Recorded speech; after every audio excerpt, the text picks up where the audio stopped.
Nothing can be more frustrating when you sit down to watch one of your favorite programs on NFL Plus and you run into issues streaming it. Well, in today's tech video, I'm going to show you how to fix NFL Plus if it isn't working on your smart TV.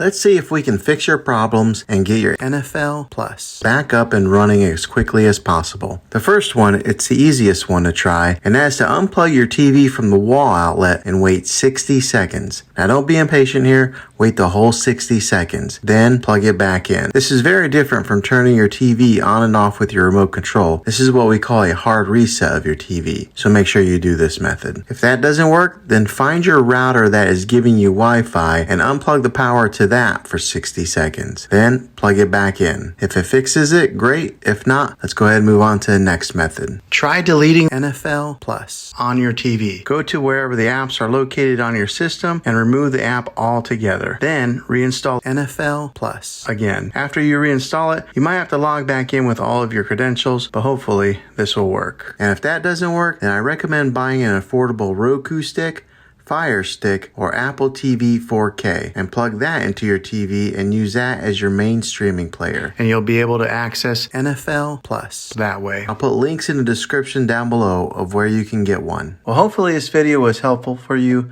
If it was, go ahead and click a thumbs up on it. Go ahead and subscribe to my channel. I make tech videos all the time, and I would love to have you back in the next one. Take care.